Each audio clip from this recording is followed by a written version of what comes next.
O mais novo filme da Marvel Studios, Thunderbolt, chegou aos cinemas. Mas será que Thunderbolt vale a pena? Thunderbolt é mesmo o Esquadrão Suicida da Marvel? Thunderbolt é o filme que vai salvar o MCU em 2025? Sejam muito bem-vindos, eu sou o Matheus e neste vídeo eu vou dizer tudo o que eu achei sobre Thunderbolt e explicar, na minha opinião, se Thunderbolt é bom ou não.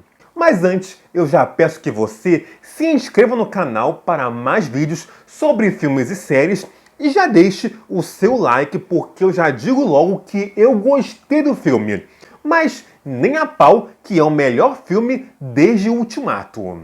Thunderbolt tinha a difícil tarefa de criar hype rumo à reta final da conturbada saga do multiverso. Ainda mais com 4 filmes mais interessantes depois de Thunderbolt.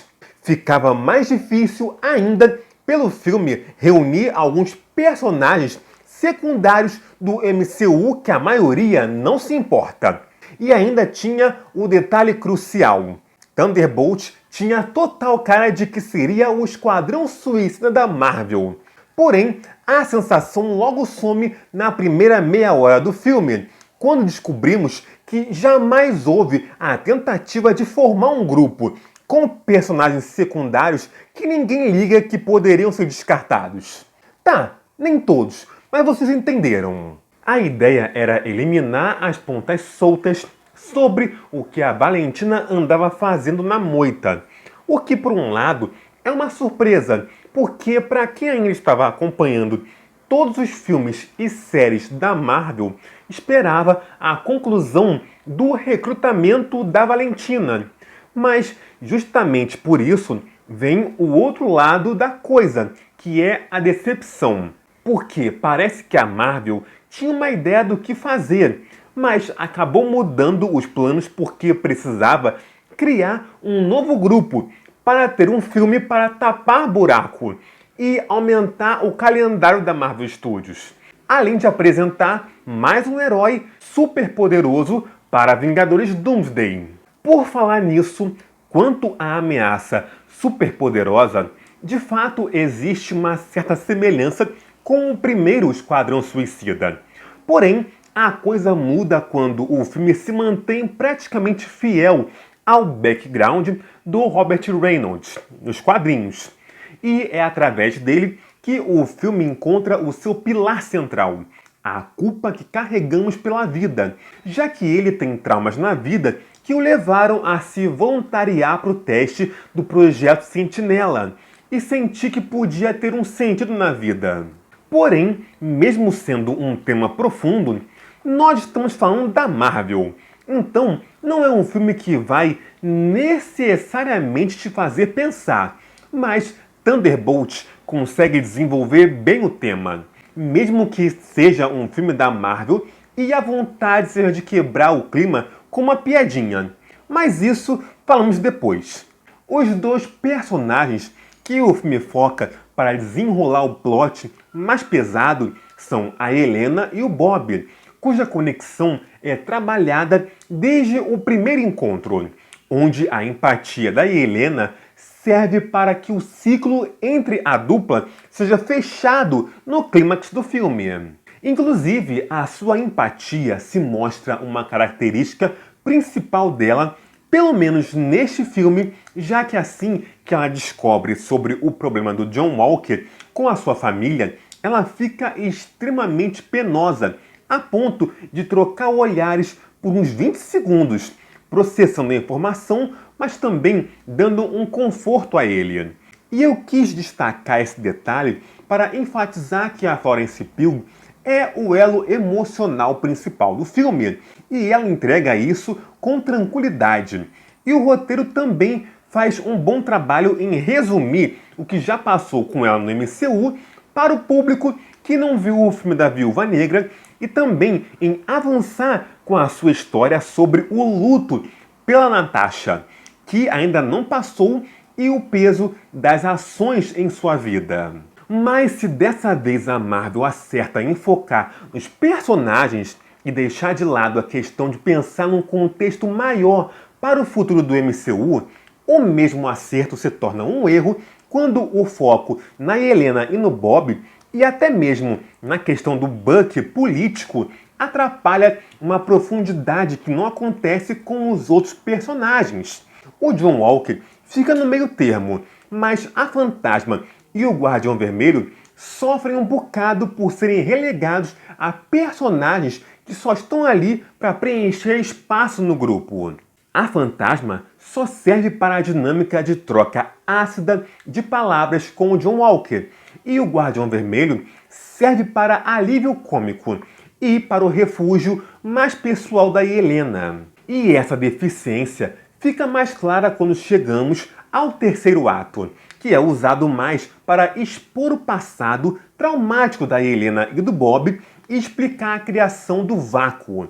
Nessa parte, o filme dá preferência à surpresa do resgate da dupla pelo resto do grupo, do que a mostrar um momento sequer do passado que ainda pode assombrar os outros personagens. E ainda tem uma coisa pior quanto a isso. O filme também se dá ao trabalho desnecessário de mostrar um momento sombrio da vida da Valentina, que serve mais para tentar humanizar a personagem, porque a Marvel não teve coragem de deixá-la como vilã mesmo, do que para explicar por que ela é daquele jeito. Afinal, convenhamos que a tentativa daquela cena era dar uma motivação do porquê a Valentina faz o que faz. E é um tempo gasto que poderia ter sido para pelo menos explicar como a Fantasma conseguiu estabilizar o seu corpo depois de depender da ajuda do grupo do Scott Lang, que virou pó por 5 anos. Então, como ela conseguiu as partículas quânticas? O Bill Foster teve acesso ao reino quântico ou arranjou outro jeito de ajudar a filha postiça? Essas lacunas sem explicação me irritam muito porque a Marvel não faz questão de costurar isso. E eu ainda levantei esse ponto na recap que eu fiz para o filme. Aliás, eu gostaria de agradecer a todos que viram o vídeo, deram like, comentaram e se inscreveram no canal. Eu não imaginava que o vídeo teria um resultado tão legal para um canal tão humilde como o meu. Então, mais uma vez, muito obrigado. Quanto às questões técnicas, a ação é simples, mas a nível dos filmes de ação como John Wick, que foca mais nas coreografias do que no espetáculo carregado de efeitos especiais, que inclusive tem algumas vezes que dá uma saltadinha aos olhos, mas nada muito irritante, como anda acontecendo não só com os filmes da Marvel, muito pelo fator orçamento, que foi o mais baixo dos últimos filmes da Marvel, 180 milhões de dólares. Mas é uma ação eficiente em manter o público entretido e o diretor sabe entregar sequências que não nos deixam confusos com a geografia das cenas. Já o humor, por incrível que pareça, não me incomodou. Eu até acho que eles acertaram em encontrar um certo tipo de humor na dinâmica de um não ir com a cara do outro e um alfinetar o outro sempre que pode. Não parece que é feito para rir, mas para dar um soco verbal no alvo referenciado. O problema mesmo é o Guardião Vermelho, que aí sim traz as piadinhas no pior estilo Marvel. Tem um momento que não fazia o menor sentido inserir uma piadinha, que é quando o grupo vai entrando e saindo de memória em memória e o Alexei fala: se ele me bater de novo com aquele troço, e aí ele leva outra placada do Bob vestido de galinha. Mas vida que segue. Não dá para elogiar tudo da Marvel mesmo. Thunderbolt é um filme simples, tranquilo e que para mim é nota 7,5. Se você considerar um filme nota 7, eu entendo. Se você considerar um nota 8, eu faço uma forcinha para entender também. Agora, mais que isso, não.